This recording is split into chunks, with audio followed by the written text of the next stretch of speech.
السلام علیکم ورحمۃ اللہ وبرکاتہ۔ الحمد للہ رب العالمین، والصلاة والسلام على سید المرسلین وعلى آلہ واصحابہ اجمعین۔ اما بعد فاعوذ باللہ من الشیطان الرجیم، بسم اللہ الرحمن الرحیم۔ انما المؤمنون الذین اذا ذکر اللہ وجلت قلوبهم وَإِذَا تُلِيَتْ عَلَيْهِمْ آيَاتُهُ زَادَتْهُمْ إِيمَانًا وَعَلَى رَبِّهِمْ يَتَوَكَّلُونَ الَّذِينَ يُقِيمُونَ الصَّلَاةَ وَمِمَّا رَزَقْنَاهُمْ يُنْفِقُونَ أُولَئِكَ هُمُ الْمُؤْمِنُونَ حَقًّا لَهُمْ دَرَجَاتٌ عِندَ رَبِّهِمْ وَمَغْفِرَةٌ وَرِزْقٌ كَرِيمٌ۔ صدق اللہ العظیم۔ تمام تعریف حمد و ثنا اللہ رب العزت کے لیے سزاوار ہے۔ کائنات کا وہ تنہا خالق و مالک، پروردگار، حاکم اور فرما روا ہے۔ اس کے سوا کوئی عبادت کے لائق نہیں ہے۔ اسی نے اپنی خاص حکم کن کے تحت اس کائنات کو برپا کیا اور کائنات کا نظام اور تصرفات اسی کے قبض و قدرت میں ہے۔ کوئی اس کا ساتھی نہیں، کوئی اس کا شریک نہیں، کوئی اس جیسا نہیں، کوئی اس کی مثال نہیں۔ ہم گواہی دیتے ہیں کہ عبادت کے لائق اسی کی ذات ہے، صرف کوئی عبادت کے لائق نہیں۔ درود و سلام و حضرت محمد مصطفیٰ احمد مجتبیٰ خاتم الانبیاء رسول اللہ صلی اللہ علیہ وسلم پر۔ قرآن کریم کے سورہ انفال کی آیات میں نے آپ کے سامنے پڑھی ہے، جس میں اللہ تعالیٰ نے مومنین کا حال بیان کیا ہے۔ مومن کس کو کہتے ہیں، کیا صفات مومن کے اندر ہونی چاہیے، اور اللہ کے ذکر اور تلاوت قرآن کے ذریعے سے ان کی کیفیت میں کیا تبدیلی پیدا ہوتی ہے، اس کو اللہ تعالیٰ نے ان آیات میں بیان فرمایا ہے۔ ان آیات کا انتخاب اس لیے کیا گیا ہے کہ بالکل ایک ہفتے کے اندر انشاءاللہ ہم اور آپ سب رمضان المبارک کے مہینے میں داخل ہونے جا رہے ہیں، اور اس مہینے کا تعلق خاص نزول قرآن سے ہے۔ اللہ تعالیٰ نے اپنے پاک کلام میں بالکل واضح طور پر ارشاد فرمایا ہے کہ شہر رمضان الذی انزل فیہ القرآن، رمضان وہ مہینہ ہے جس میں قرآن نازل ہوا۔ اس مہینے کو قرآن کے نزول سے، قرآن سے تعلق پیدا کرنے سے خاص اہمیت حاصل ہوتی ہے۔ یہی وجہ ہے کہ نبی کریم صلی اللہ علیہ وسلم بھی صاحب قرآن ہونے کے باوجود اور وہی آپ ہی کے اوپر نازل ہوتی تھی، پھر بھی قرآن مجید کو رمضان میں پورا جبریل علیہ السلام کو سنایا کرتے، اور جبریل علیہ السلام حضور نبی کریم صلی اللہ علیہ وسلم سے قرآن مجید سماعت کیا کرتے تھے۔ اور یہ بھی معلوم ہوتا ہے کہ جبریل علیہ السلام بھی قرآن مجید حضور نبی کریم صلی اللہ علیہ وسلم کو سنایا کرتے تھے۔ تو اس مہینے کو قرآن کے نزول سے جیسی اہمیت حاصل ہے،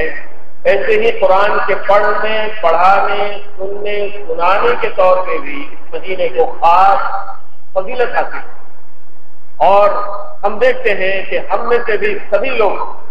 عام دنوں کے مقابلے میں قرآن سے قریب ہو جاتے ہیں۔ جو سال بھر قرآن نہیں پڑھتا وہ کچھ نہ کچھ قرآن پڑھنے کی کوشش کرتا ہے، اور تراویح کے اندر قرآن سنا اور سنایا جاتا ہے۔ حفاظ کرام جو سال بھر قرآن مجید کو پڑھتے رہتے ہیں، یاد کرتے رہتے ہیں، دور کرتے رہتے ہیں، لیکن رمضان کے مہینے کی تیاری کے لیے وہ رجب ہی سے اپنے دور کو مکمل کرنے کی کوشش کرتے ہیں، اساتذہ کو سناتے ہیں، دوست احباب حفاظ کرام آپس میں بیٹھتے ہیں، قرآن کے دور ہوتے ہیں تاکہ تراویح میں قرآن مجید کے سنانے میں آسانی پیدا ہو جائے۔ ہم اور آپ جو عام مسلمان ہیں یا ہم میں سے جو حافظ قرآن نہیں ہیں، ان کے لیے بھی یہ بات ضروری ہے کہ ہم بھی اپنا تعلق قرآن مجید سے مزید مستحکم کریں، اس لیے کہ یہی وہ کتاب ہے جس نے بندوں کو اللہ سے جوڑ دیا ہے۔ اس لیے اس کتاب کو اللہ تعالیٰ نے اپنے پاک کلام میں خود فرمایا ہے کہ یہ اللہ کی رسی ہے، وَاعْتَصِمُوا بِحَبْلِ اللَّهِ جَمِيعًا، اللہ کی رسی کو مضبوطی سے تھام، جس کا ایک سرا اللہ کے ہاتھ میں ہے اور دوسرا سرا بندوں کے ہاتھ میں ہے۔ جو کوئی اس اللہ کی رسی کو مضبوطی سے تھام لیتا ہے تو اللہ تعالیٰ اس کو دنیا اور آخرت سے سرفراز کر دیتا ہے، اور جو کوئی اللہ کی اس رسی کو چھوڑ دیتا ہے تو اللہ تعالیٰ اس کی کمر توڑ دیتا ہے۔ اس لیے قرآن مجید کو مضبوطی سے تھامنے کے لیے سب سے پہلے بات جو محسوس کی جا سکتی ہے وہ یہی ہے کہ اس کی تلاوت کی جائے، اس کو پڑھا جائے، رات دن قرآن مجید کو پڑھنا چاہیے۔ دعا سکھلائی گئی کہ تلاوت اللہ مجھے توفیق عطا فرما کہ میں اس کی تلاوت کروں رات اور دن، رات دن اس کی تلاوت کروں، یعنی ہمیشہ اس کی تلاوت کرتا تھا۔ کوشش تو یہ ہونی چاہیے کہ جتنا زیادہ ہم قرآن مجید پڑھ سکیں، سن سکیں، اس کو یاد کر سکیں، اتنا زیادہ اس کے ساتھ مشغول ہو جانا چاہیے۔ اور بالخصوص رمضان کے مہینے میں قرآن کے ساتھ ہمارا تعلق زیادہ سے زیادہ ہونا چاہیے۔ جس قسم کی بھی آپ عبادت کریں، نماز پڑھیے، روزہ رکھیے، اور سحری اور افطار کرنا خود عبادت کے اندر داخل ہے، اور اپنے جسم کو عبادت کے لیے تیار رکھنے کی خاطر مناسب غذا حاصل کرنا بھی ضروری ہے، لیکن غذا کا حاصل کرنا خود مقصد نہ بن جائے۔ غذا اس لیے حاصل کی جائے، کھانا پینا اس لیے ہونا چاہیے تاکہ اس سے جو طاقت حاصل ہو اس کے ذریعے سے ہم عبادت میں مشغول ہو جائیں۔ ایسا نہیں ہونا چاہیے کہ کھانے پینے میں مصروف ہو کر عبادتیں چھوڑنے لگ جائیں۔ افطار اس لیے کیا جاتا ہے، سحر اس لیے کیا جاتا ہے تاکہ اس کے ذریعے سے دن بھر کے روزے میں طاقت اور قوت حاصل رہے، اور آدمی تیار رہ سکے اللہ کو زیادہ سے زیادہ یاد کرنے کے لیے، کھڑے ہو کر، بیٹھ کر، اور ہر حال میں اللہ کو یاد کرنے کی کوشش کرے۔ چنانچہ انہی آیات کے اندر مومن کی جو صفات بتائی گئی ہے کہ انما المؤمنون الذین اذا ذکر اللہ، مومن وہ ہوتے ہیں جب ان کے سامنے اللہ کا ذکر کیا جاتا ہے یا وہ خود اللہ کا ذکر کرتے ہیں تو وجلت قلوبہم، ان کے دلوں کے اندر زندگی پیدا ہوتی ہے، دلوں کو اس سے جلا ملتی ہے۔ معلوم ہوتا ہے کہ دل بھی گویا کہ مردہ ہوتے رہتے ہیں، اس کی جان کمزور ہوتی رہتی ہے اگر اللہ کی یاد اس کے اندر نہ ہو۔ اس لیے دل کے بقا کے لیے، دل کی زندگی کے لیے، قلب کی روح کے لیے اللہ کی یاد بہت ضروری ہے، اور اللہ ہی کی یاد ہے جس کے بارے میں قرآن مجید میں فرمایا گیا کہ اللہ کی یاد سے دلوں کو سکون ملتا ہے، اور اس میں یہ بتایا گیا کہ اذا ذکر اللہ وجلت قلوبہم، جب اللہ کا ذکر کیا جاتا ہے تو ان کے دلوں کو جلا ملتی ہے، زندگی ملتی ہے۔ وَإِذَا تُلِيَتْ عَلَيْهِمْ آيَاتُهُ، اور جب ان کے سامنے اللہ کی آیات پڑھی جاتی ہیں تو زادتہم ایمانا، ان کے ایمان میں اضافہ ہوتا ہے۔ قرآن مجید کی تلاوت سے ہمارے ایمان میں مضبوطی ہونی چاہیے۔ ایمان کا اضافہ، اس کو سمجھنا بہت ضروری ہے۔ ہر ایک مخلوق کے ایمان کی ایک سطح ہوتی ہے، ایک معیار ہوتا ہے۔ ملائکہ کا ایمان یہ ہے کہ وہ ہمیشہ اللہ تعالیٰ کو دیکھتے رہتے ہیں، اس کے احکامات سنتے ہیں، اس کو فوری بجا لاتے رہتے ہیں، اور غیب کی چیزیں ان کے سامنے کھلی رہتی ہیں، وہ جنت بھی دیکھتے ہیں، جہنم بھی دیکھتے ہیں، اللہ کے عرش کا دیدار کرتے رہتے ہیں، اللہ کی بے شمار نشانیاں ان کے سامنے ایسی آتی رہتی ہیں جو انسانوں کی نظروں سے اوجھل ہے۔ اس لیے ان کا ایمان ایک ہی سطح پر رہتا ہے، اگرچہ کہ وہ بہت اعلیٰ سطح ہوتی ہے۔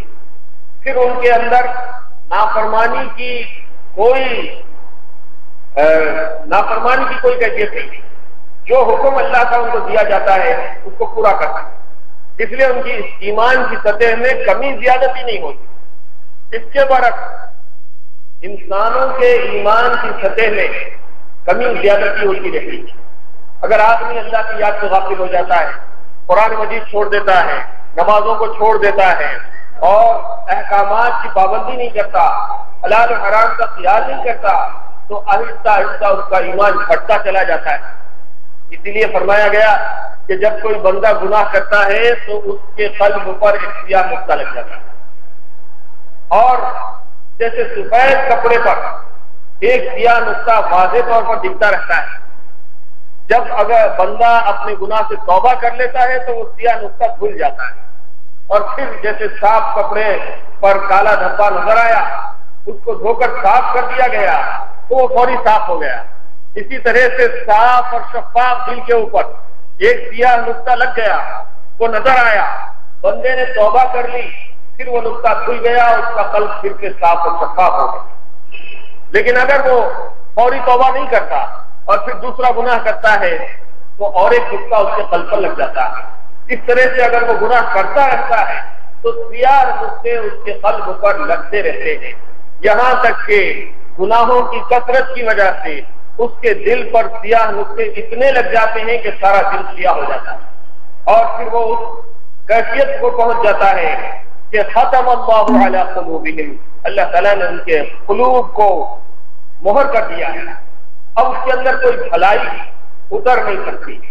بھلے برے کی پہچان ختم ہو جاتی ہے، ایمان اور کفر کی پہچان ختم ہو جاتی ہے، اور آدمی گناہوں کی کثرت کے نتیجے میں ایسے محروم ہو جاتا ہے کہ گویا ایمان خود اس کے دل سے محروم ہو جاتا ہے، ایمان سے بھی محروم ہو جاتا ہے۔ اس لیے کوشش یہ کرنی چاہیے کہ ہم کو پہلے گناہ کا احساس ہو اور اس گناہ پر شرمندگی ہو، پھر اس سے توبہ کرنے کی توفیق حاصل ہو جائے، یہاں تک کہ یقین ہو جائے کہ اللہ ہمیں گناہوں کو معاف کر دیا ہوگا، پھر اس کے بعد ہمیشہ گناہوں سے بچتا رہے اور اللہ کا ذکر کرتا رہے، تلاوت قرآن کے اندر مصروف ہو جائے۔ جب وہ تلاوت قرآن میں مصروف ہوتا ہے تو اس کے ایمان میں اضافہ ہوتا ہے۔ وَإِذَا تُلِيَتْ عَلَيْهِمْ آيَاتُهُ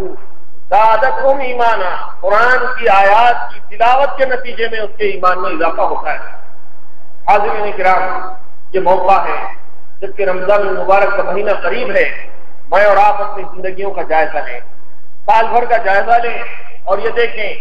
کہ گزشتہ رمضان جب رخصت ہو رہا تھا تو ہم ختم قرآن کی محفلوں میں موجود تھے، تراویح میں قرآن مجید ختم ہو رہا تھا اور دعائیں ہو رہی تھیں، ہماری دعائیں قبول ہو رہی تھیں، شب قدر کا موقع تھا، حفاظ کرام قرآن مجید کا دور مکمل کر رہے تھے اور ہم اللہ کے حضور دست بدعا تھے، ہماری دعائیں قبول ہو رہی تھیں۔ لیکن پھر اس کے بعد جب رمضان کا مہینہ رخصت ہو گیا اور ایک سال گزرنے کو آ رہا ہے، اس پورے عرصے کے دوران میں ہم نے کتنے قرآن ختم کیے، ہم نے کتنے پارے پڑھے ہیں، ہم نے کتنا قرآن مجید کی تلاوت کی ہے، اس کا جائزہ لینے کی ضرورت ہے۔ خوش قسمت ہے اور قابل مبارکباد ہے وہ لوگ جو سال بھر قرآن مجید پڑھتے رہتے ہیں، روزانہ قرآن کی تلاوت کو اپنا معمول بناتے ہیں، پڑھنا پڑھانا سننا سنانا ان کا معمول ہوتا ہے۔ لیکن کتنی بدبختی کی بات ہے ان لوگوں کے لیے جو سال بھر قرآن مجید پڑھنا نہیں چاہتے، سال گزر جاتا ہے، کئی سال گزر جاتے ہیں اور زندگیاں گزر جاتی ہیں۔ عجیب معاملہ ہے کہ ہر برسنے کی چیز انسان استعمال کرتا ہے، ہر استعمال کی چیز انسان اس سے فائدہ اٹھانے کا پوری کوشش کرتا ہے، لیکن قرآن مجید ایک ایسی چیز ہے جو کئی گھروں کے اندر برسوں سے رکھا ہوتا ہے، کبھی جزدان کھلتا نہیں اور زندگیاں گزر جاتی ہیں۔ بعض گھروں میں دیکھا گیا کہ شادی کے موقع پر جو نیا قرآن مجید دلہا دلہن کو ملا تھا، اب زندگی کے 20 25 30 سال گزر رہے ہیں اور اس پورے عرصے کے اندر وہ قرآن مجید ویسے کا ویسے ہی نیا جزدان کے اندر رکھا ہوا ہے۔ نہ کبھی دولہے کو قرآن پڑھنے کی نوبت آئی، نہ دلہن کو قرآن پڑھنے کی نوبت آئی، اور اس لمبے عرصے کے دوران میں قرآن کبھی نہیں کھلا، ایسے بھی گھر موجود ہیں۔ لیکن ایسے بھی لوگ ہیں جن کے زندگی میں کوئی دن ایسا نہیں گزرتا کہ ان کے گھر میں قرآن نہ کھلتا، روز قرآن پڑھا جاتا ہے، بچے پڑھتے ہیں، بڑے پڑھتے ہیں، چھوٹے، اور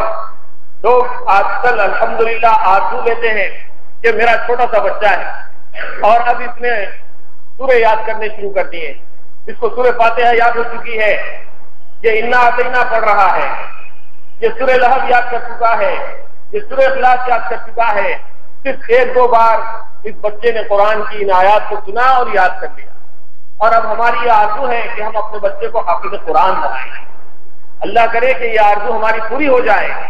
لیکن صرف آرزو سے کام نہیں ہونے والا، ہونا یہ چاہیے کہ جب یہ آرزو دل میں پیدا ہو گئی ہے تو اس کی بھرپور کوشش کرنا چاہیے اور اس کو حافظ قرآن بنانا چاہیے۔ لیکن جو حافظ قرآن نہیں بن سکے ان کو بھی چاہیے کہ وہ روزانہ قرآن کی تلاوت کو اپنا معمول بنائیں، اور رمضان سے پہلے ہی ابھی سے جیسے ساری چیزوں کی تیاریاں ہو رہی ہیں، کاروبار کرنے والے، بزنس کرنے والے اپنے بزنس کو بڑھانے کی خاطر 15 دن پہلے سے تیاریاں شروع کر چکے ہیں، کپڑا بیچنے والے اپنی تیاری شروع کر چکے ہیں، ٹیلر اپنی تیاری شروع کر چکے ہیں، ہوٹلنگ کرنے والے اپنی تیاری کر چکے ہیں، اور سارا بازار رمضان کی خرید و فروخت کے لیے تیاری کر چکا ہے۔ مومن کا کام یہ ہے کہ وہ اپنے گناہوں کی معافی کے لیے، قرآن کی تلاوت کے لیے اور عبادات کے لیے، روزوں کے لیے، سحر و افطار کے لیے، تہجد کے لیے اپنا کچھ ایسا نظام بنائے، اپنا کچھ ایسا ٹائم ٹیبل بنائے اور اس کے اوپر پوری طرح سے عمل پیرا ہو جائے، چاہے حالات کچھ بھی آتے ہیں۔ ہم نے طے کر لیا ہے کہ صبح فجر سے پہلے، سحر کے بعد اور فجر کے درمیان، یا پھر فجر کے بعد یا ظہر اور عصر کے آس پاس یا مغرب اور عشاء کے درمیان، جب بھی جس کو جیسا ٹائم ملتا اپنی اپنی مصروفیت کے اعتبار سے ایک وقت ایسا فکس کر لیا جائے کہ ہم خود ذاتی طور پر انڈیویجولی خود اپنے سیلف سے قرآن مجید پڑھنے لگے۔ یہ تو اچھا ہے کہ ہم نماز پڑھ رہے ہیں، تراویح میں آ رہے ہیں، 5 پارے سن رہے ہیں، 10 پارے سن رہے ہیں، اچھا شوق ہے، لیکن میں یہ کہنا چاہتا ہوں کہ ہم خود ذاتی طور پر قرآن مجید، میں خود قرآن کھولوں اپنے ہاتھ سے اور پڑھوں الحمدللہ رب العالمین سے والناس تک۔ ایک دور کم از کم ہمارا ایک رمضان میں ہونا چاہیے، اور رمضان کے بعد بھی اس دور کا سلسلہ چلتے رہنا چاہیے، اس کے اندر کوئی رکاوٹ نہیں آنی چاہیے۔ کیا کوئی گھر ایسا ہے جس کے اندر ٹی وی رکھا ہوا ہو اور سال بھر نہ کھلتا ہو؟ کیا اس کا کوئی تصور ہو سکتا ہے؟ کسی کے پاس کوئی LCD پلیئر آ گیا، کوئی LCD اسکرین کسی نے خرید لیا اور اس کے اوپر کپڑا اڑا کے خوبصورت سجا کے رکھ دیا اور کبھی اس کو استعمال نہ کرتا؟ کیا کسی کے پاس کوئی ایسی الیکٹرانک شے ہے جس کو اس نے خریدا ہو اور برسوں استعمال نہ کرتا ہو؟ کسی کے پاس کوئی بھاری قسم کا فون ہے اور اس نے اس کو سجا کے رکھ دیا ہو، کبھی استعمال نہ کرتا ہو؟ کسی نے گاڑی خریدی ہو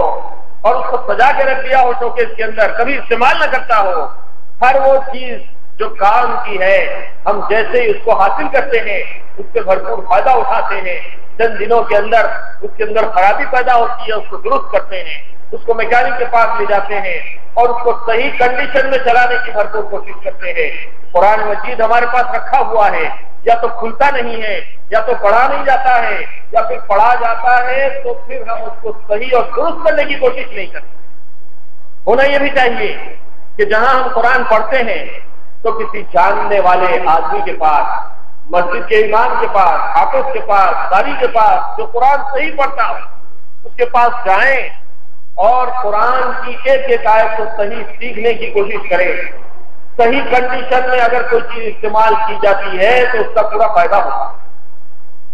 اگر اس کے کنڈیشن میں کوئی گڑبڑ ہے، اس کے فنکشن صحیح کام نہیں کر رہے ہیں اور آپ اس کو استعمال کرنے کی کوشش کر رہے ہیں تو بجائے فائدے کے نقصان حاصل ہوتا ہے۔ اسی طرح سے قرآن مجید اگر ہم صحیح نہیں پڑھتے تو قرآن کا جو فائدہ اور اجر و ثواب ہے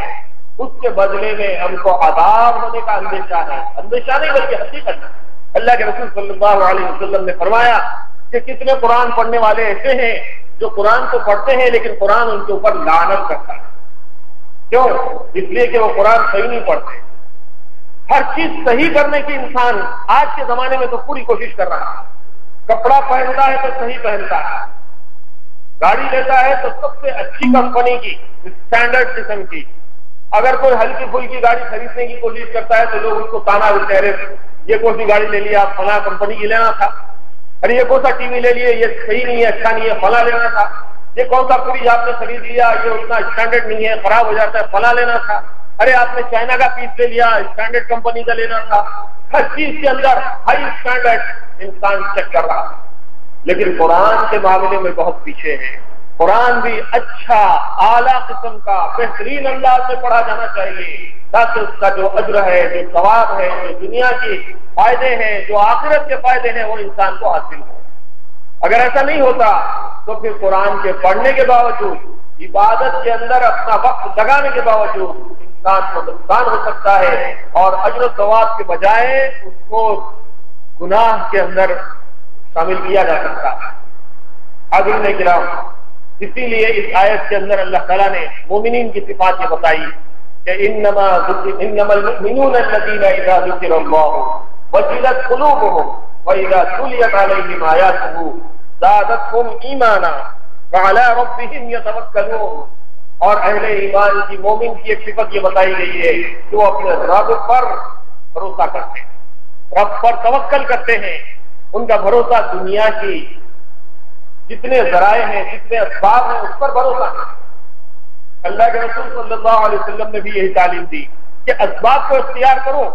لیکن بھروسہ اللہ کی ذات سے کرنا چاہیے۔ جانور خریدا جائے لیکن اس کو رسی سے باندھا جائے اور بھروسہ اللہ کی ذات پر کیا جائے۔ جتنے کام دنیا میں ہوتے ہیں اس کے لیے تدبیر اختیار کی جائے، بھروسہ اللہ کی ذات پر کیا جائے۔ جنگ کا موقع ہے، بدر کا معرکہ ہے، صحابہ کرام کے پاس ہتھیار نہیں، مختصر سے ہتھیار ہے اور مختصر سواریاں ہیں، بھوک اور پیاس کا معاملہ ہے، لیکن انہوں نے تدبیر بھی اختیار کی، اپنے ہتھیار جو بھی تھے اس کو سیدھے کیے، اس کو استعمال کیا، جتنی سواریاں میسر تھی اس کے اوپر بیٹھ کر نکلے، دشمن کے سامنے آئے، اپنے ہاتھوں کو چلایا اور ان ٹوٹے پھوٹے ہتھیار سے ان کے اوپر وار کیا، اس کے بعد اللہ کی ذات پر بھروسہ کیا۔ یہ تعلیم اسلام کے اندر دی گئی ہے۔ اگر ہم تدبیر اختیار نہ کریں اور صرف اللہ کے بھروسے کے اوپر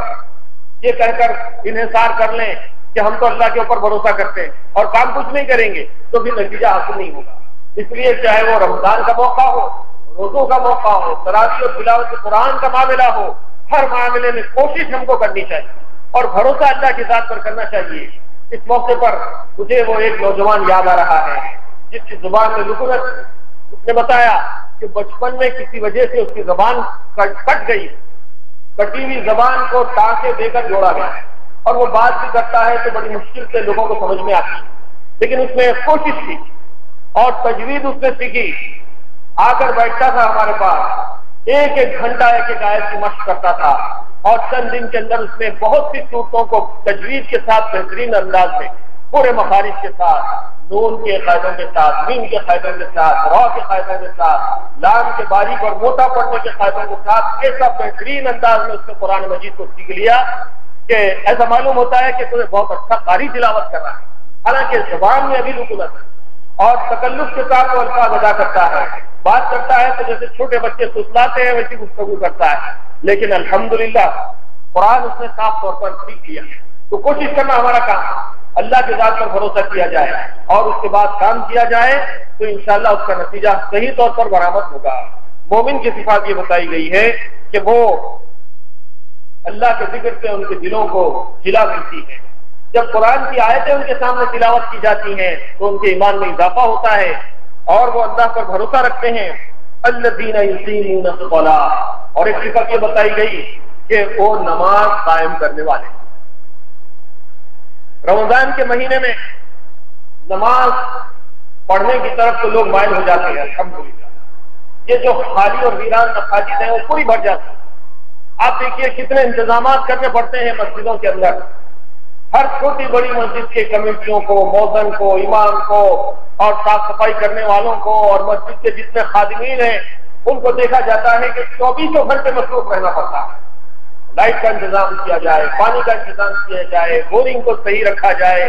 اور وضو کے لیے نلوں کو درست رکھا جائے، طہارت خانوں کو صاف ستھرا رکھا جائے، جانے بازوں کو صحیح اور درست کیا جائے، سارے انتظامات الحمدللہ ہوتے رہتے ہیں۔ ابھی آج آپ نے اخبار میں دیکھا ہوگا کہ مکہ مسجد کے انتظامات کے لیے سارے محکمے اور وہاں کے عہدیدار چننا ہو رہا ہے، حوضوں کی صفائی ہو رہی ہے، آبرسانی کا محکمہ آ گیا، الیکٹریسٹی کا محکمہ آ گیا، کلیکٹر آ گیا، جوائنٹ کلیکٹر آ گیا، پورے عہدیدار آ گئے،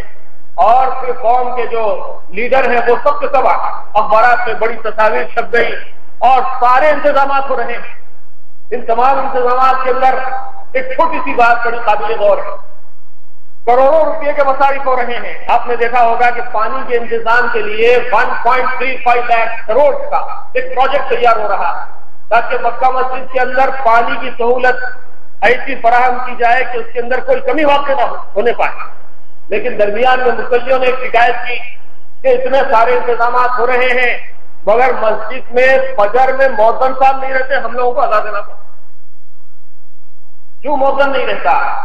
کیا وجہ ہے؟ ایسی بہت سی شکایتیں ہو سکتی۔ کئی مساجد ایسی ہیں جہاں پر فجر میں اذان وقت پہ نہیں ہوتی۔ ہم کسی مؤذن کو تو الزام نہیں دے سکتے، وہ بھی انسان ہے، کبھی آگے پیچھے ہو سکتا ہے، لیکن ہر آدمی اذان دینے کے قابل ہونا چاہیے، اور اگر کسی نے اذان دے بھی دی تو اس کو احسان نہیں جتانا چاہیے۔ اذان کا دینا بہت بڑی بات ہے اور بڑے ثواب کی چیز ہے۔ اللہ کے رسول صلی اللہ علیہ وسلم نے فرمایا کہ اذان دینے کا اجر و ثواب اور پہلی صف میں نماز پڑھنے کا اجر و ثواب اگر کسی کو معلوم ہو جائے تو لوگ آپس میں جھگڑا کرنے لگیں گے، قرآ ڈالنے کی نوبت آئے گی۔ قیامت کے دن مؤذن کا سر، اس کی گردن بلند ہوگی، اس بات کی علامت ہوگی کہ یہ اللہ کی بڑائی کو بیان کرتا تھا، اس لیے اللہ نے اس کو اعزاز کے طور پر اس کی گردن کو لمبی کر دیا۔ جہاں جہاں تک مؤذن کی آواز جاتی ہے وہاں تک کے تمام ذرات اور تمام چیزیں قیامت کے دن مؤذن کی ایمان کی گواہی دیں گے۔ کتنی بڑی بات ہے۔ لیکن دیکھا یہ گیا کہ ہر چیز کا انتظام ہوتا ہے، پانی کا، صفائی کا، پنکھوں کا، مصلیوں کو آرام پہنچانے کا، ہر طرح کا انتظام ہوتا ہے، لیکن افسوس یہ ہے کہ مؤذن اور امام کی ضروریات کا خیال کرنے والے بہت کم لوگ۔ کیوں مؤذن میسر نہیں آتا مسجدوں میں؟ کیوں امام صحیح نہیں ملتا؟ کیوں تراویح پڑھانے والا اچھا حافظ، بہترین تلاوت کرنے والا قاری کیوں نہیں ملتا؟ وجہ یہ ہے کہ لوگ عمارت پہ، رنگ و روغن پہ، انتظامات پہ، جنریٹر پہ، الیکٹریسٹی پہ، واٹر سپلائی پہ کروڑوں روپیہ خرچ کرتے ہیں، لیکن امام اور مؤذن کی ضروریات کا پورا خیال نہیں رکھتا ہے۔ اب وہ مجبور ہوتا ہے۔ کسی نے لطیفہ کہا کہ ایک امام صاحب نے شکایت کی کہ کب سے بول رہا ہوں تنخواہ بڑھا ہوئی مگر کمیٹی تنخواہ نہیں بڑھا رہی، میں بھی کیا کروں، 2 مہینے سے بغیر وضو کے نماز پڑھا۔ یہ صورتحال ہو جاتی ہے۔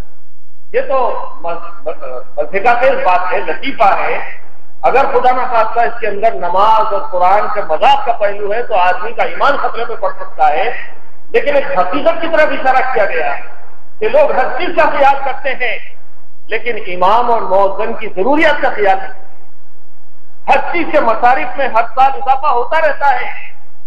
گزشتہ سال مسجد کے انتظامات سے اگر 10,000 روپے خرچ ہوئے تھے، اس سال 15,000 کی ضرورت پڑے گی، پورے 15,000 خرچ کیے جائیں گے۔ پھر آئندہ سال 20,000 ہوگا خرچہ، 25,000 ہوگا، 1,00,000 ہوگا، 2,00,000 ہوگا، وہ خرچہ پورا برداشت کیا جائے گا۔ لیکن 10 سال گزر جاتے ہیں، امام صاحب کی تنخواہ میں اضافہ نہیں ہوتا۔ کیا یہ حقیقت نہیں ہے؟ ایک مسجد کی بات نہیں ہے، ہر مسجد کا یہ حال ہے۔ سرکاری ملازمین وظیفہ یاب چند مہینے ہوتے ہیں، گرانی الاؤنس میں اضافہ نہیں ہوا، اخبار میں بیانات آنا شروع ہو جاتے ہیں، مختلف قسم کی باتیں لکھی جاتی ہیں، عدالت کے اندر جاتے ہیں، لڑتے ہیں، پیسہ حاصل کرے بغیر چھوڑتے نہیں۔ لیکن کیا ہر 6 مہینے میں، ہر سال میں، یا کم از کم ہر 2 سال میں کوئی انکریمنٹ کسی امام اور مؤذن کو دیا جاتا ہے؟ کمیٹی کی طرف سے کوئی انکریمنٹ نہیں دیا۔ اور بعض جگہ تو یہ صورتحال پیش آتی ہے کہ اگر کوئی امام صاحب اپنی ضروریات کو بتاتے ہوئے کمیٹی سے مطالبہ کرتے ہیں کہ بھائی کب سے 2,000 میں میں امامت کر رہا ہوں، 3,000 میں امامت کر رہا ہوں، مہنگائی کتنی آگے بڑھ گئی ہے، آپ تھوڑا سا اضافہ کیجئے، زیادہ نہیں 500 روپے اضافہ کیجیے، جتنے میں کرتا تو کر، نہیں تو نکل جاؤ۔ اس کے اوپر گالی گلوچ کیے جاتے ہیں۔ کمیٹی کے احباب، صدر صاحب، معتمد صاحب اور فلاں صاحب کئی قسم کے پہلوان ہوتے ہیں، بڑے بڑے ان کی ہوا رہتی ہے، اور اپنا معمول اور اپنی آمدنی، اپنے کرائے اپنی تنخواہیں تو بہت دبا کے وصول کرتے ہیں لوگوں سے، لیکن امام صاحب کو گالیاں دے کے چپ بٹھا دیتے ہیں یا پھر مسجد سے نکال دیتے ہیں۔ یہ ایک حقیقت ہے جہاں رمضان کی تیاریوں میں ہر چیز کے اخراجات میں بھرپور اضافہ کیا جاتا ہے، یہاں تک کہ لوگ افطار کے اوپر لاکھوں روپیہ خرچ کرتے ہیں۔ کرنا چاہیے، اس کا اجر و ثواب ہے، اس کی فضیلت ہے کہ ایک ایک وقت میں سینکڑوں لوگوں کو افطار کرایا جا رہا ہے، سڑکوں کے اوپر راستے بند کر کے افطار کا اہتمام کیا جا رہا ہے، ہزاروں روپے کی حلیم لوگوں کو کھلائی جا رہی ہے، ہزاروں روپے کی بریانیاں کھلائی جا رہی ہیں، لیکن دیکھا یہ جاتا ہے کہ ایک امام جو مسجد کی اہم ترین خدمت انجام دے رہا ہے، مسجد کے تمام ایکٹیویٹیز کا وہ مرکز ہے، سینٹر ہے، اوریجن ہے، بغیر امام کے نہ نماز ہو سکتی ہے، نہ تراویح ہو سکتی ہے، نہ قرآن کی تلاوت ہو سکتی ہے، نہ قرآن کی تعلیم ہو سکتی ہے۔ مؤذن اگر وقت پہ نہ آئے تو نہ مسجد کھل سکتی ہے، نہ اذان وقت پر ہو سکتی ہے، نہ نماز وقت پر ہو سکتی ہے۔ جہاں ہر چیز کے انتظامات کے اوپر توجہ دی جاتی ہے، وہیں ضرورت اس بات کی ہے کہ مسجد کے امام اور مؤذن کی تنخواہوں کے اوپر بھی ہر سال اضافے کی کوئی ایک ایسی اسکیم بنائی جانی چاہیے کہ ہر سال ان کی تنخواہ میں 1000 روپے کا اضافہ ہونا۔ کب تک کہ ایک آدمی جو پہلے تو تنہا تھا، اب اس کی شادی ہو گئی، بیوی بچے ہو گئے، 2-4 بچے اس کے ہو گئے، ایک آدمی کے لیے جو تنخواہ دی جاتی تھی 5, 6, 8, 10 سال سے، اس کے فیملی ممبر میں اضافہ ہوتے ہوتے کافی اس کے اخراجات بڑھ چکے ہیں، لیکن اس کی تنخواہ اتنی ہی ہے۔ کیا یہ ظلم نہیں ہے؟ رمضان کی تیاریوں میں جہاں ہر چیز کے اوپر خرچ کیا جا رہا ہے، ضرورت اس بات کی ہے کہ امام اور مؤذن کی ضروریات کا بھی بھرپور خیال رکھا جائے۔ یہ ایک اہم ترین بات ہے جس کی طرف عام طور پہ لوگوں کی توجہ نہیں ہوتی۔ دیکھیے تعمیر کے اوپر کتنا خرچ کیا جاتا ہے، ایک ایک مسجد کا مینار لاکھوں روپے کا، کروڑوں روپے کا بن رہا ہے، ایک ایک مدرسے کا دروازہ دیکھنے میں آیا۔ جامعات الحمدللہ اچھی بات ہے،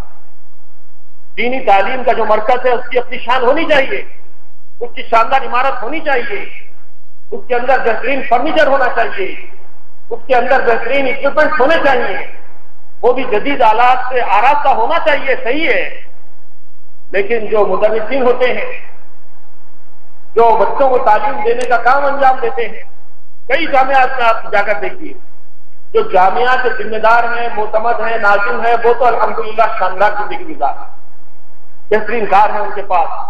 جدید ٹیکنالوجی کا فون ان کے ہاتھ میں ہوتا ہے، بہترین لباس پہنتے ہیں، الحمدللہ بہت اچھی بات ہے۔ اللہ ان کو دینے والوں کو اللہ تعالیٰ اور نوازے، لیکن اسی انتظامیہ کے تحت کام کرنے والے وہ مدرسین جو عالم کوٹ کو پڑھا رہے ہیں، حدیث کی تعلیم دے رہے ہیں، قرآن کی تعلیم دے رہے ہیں، فقہ کی تعلیم دے رہے ہیں، ان کی حالت بہت قابل ہے۔ پہلے تو ان کی تنخواہیں بہت کم، 3000، 4000، 5000،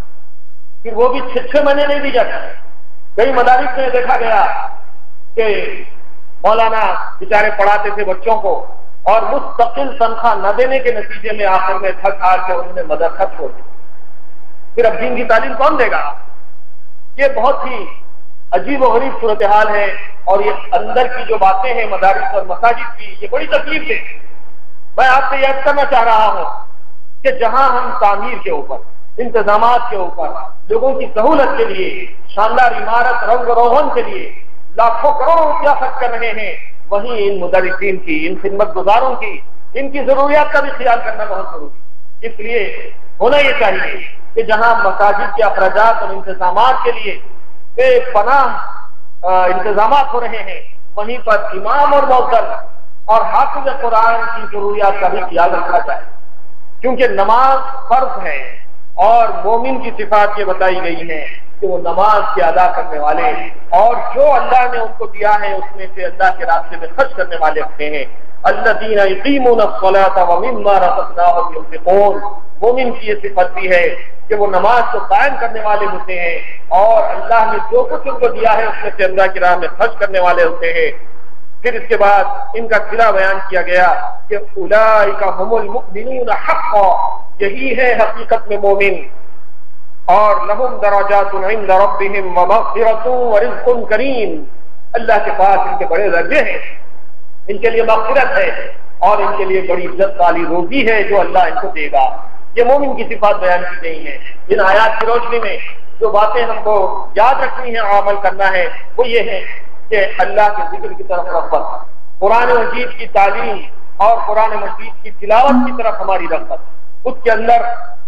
ہمیشہ کی یعنی روزانہ ہم پڑھنے والے ہیں، جہاں نماز پڑھتے ہیں، تراویح پڑھتے ہیں، اسی کے ساتھ ساتھ اپنی ذاتی طور پر بھی قرآن مجید کی تلاوت کی ہم عادت ڈالیں۔ رمضان میں یہ سلسلہ شروع ہو اور رمضان کے بعد یہ سلسلہ جاری رہے تو انشاءاللہ ہمارے لیے بڑی کامیابی کا راستہ کھل جائے گا۔ اور جو بات اور بتائی گئی وہ یہ ہے کہ نماز کے انتظامات، نماز کو ہم قائم کرنے والے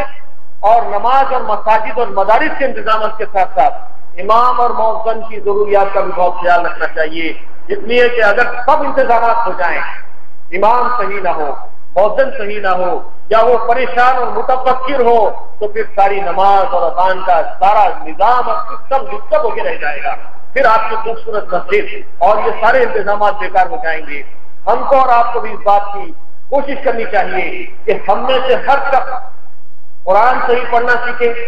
نماز کے مسائل جانے۔ اب رمضان کا مہینہ آ رہا ہے اور رمضان کے مہینے میں بہت سے لوگ نماز کی طرف آتے ہیں، مسجدوں کی طرف آتے ہیں، تو مسجد کے آداب کو سیکھ کر آئے۔ مسجد کے اندر دنیا کی باتیں شور شغب کرتے ہوئے، ہنسی مذاق کرتے ہوئے نہ بیٹھے نمازوں کے بعد۔ رمضان میں دیکھنے میں آتا ہے کہ لوگ نماز کے لیے آتے ہیں، اس کے بعد بہت دیر تک مسجد میں بیٹھ جاتے ہیں۔ مسجد میں بیٹھنا اچھی چیز ہے، اگر اعتکاف کی نیت کر لی جائے تو بہت اچھا ہے، نفل اعتکاف۔ اور یہ مستحب اعتکاف کے لیے یہ ہے کہ مسجد میں داخل ہوتے وقت جیسے مسجد میں داخلے کی دعا پڑھ لی جاتی ہے، ایسے ہی نوائسو عن سنت الاعتکاف پڑھ لیا جائے تو پھر مسجد کے اندر جتنی دیر بیٹھیں گے اعتکاف کا اجر و ثواب ملے گا۔ لیکن اس کا مطلب یہ نہیں ہے کہ گھنٹوں مسجد میں بیٹھ جائیں اور یہاں پر ہنسی مذاق لوٹ پوٹ ہوتی رہے۔ زور کے بعد بہت سارے لوگ لیٹ جاتے ہیں، خاموشی سے لیٹیں اور خیلولے کی سنت ادا کر لیں 10-15 منٹ، کوئی بات نہیں، لیکن اس دوران میں پھر 4 آدمی مل بیٹھے اور ادھر ادھر کی باتیں ہونے لگے، یہ آداب مسجد کے خلاف، ایسا نہیں ہونا چاہیے۔ تو مسجد کے آداب کا خیال رکھنا، مسائل سیکھنا، طہارت کے مسائل سیکھیں، وضو کے مسائل سیکھیں، غسل کے مسائل سیکھیں، روزے کے مسائل سیکھیں۔ آئندہ انشاءاللہ ان مسائل کے سلسلے میں بھی گفتگو ہوگی اور ہم اور آپ یہ جاننے کی کوشش کریں کہ روزہ کن چیزوں سے ٹوٹتا ہے، کن چیزوں سے نہیں ٹوٹتا، وضو کن چیزوں سے ٹوٹتا ہے، کن چیزوں سے نہیں ٹوٹتا، کب غسل کرنا چاہیے اور کب بغیر غسل کرے کے بھی طہارت باقی رہتی ہے۔ یہ بنیادی مسائل ہیں اور یہ مسائل سے اکثر و بیشتر عوام غافل ہیں، ان کو معلوم ہی نہیں، چھوٹی چھوٹی باتوں میں سمجھتے ہیں کہ اب ہم کو طہارت نہیں ہے نماز چھوڑیے، اب ہم کو ہمارا وضو ٹوٹ گیا پھر سے وضو کرنے بیٹھے۔ ایسی بہت ساری چیزیں ہوتی ہیں، انشاءاللہ اس کو آئندہ کوشش کی جائے گی کہ حسب توفیق ان کو اجاگر کرنے کی کوشش کی جائے گی۔ اللہ تعالیٰ سے دعا ہے کہ اللہ تعالیٰ ہم کو اور آپ کو ان تمام باتوں پر عمل کی توفیق عنایت فرمائے اور رمضان کا مہینہ ہمیں نصیب فرمائے۔ رمضان کی تمام عبادتیں، روزے، نماز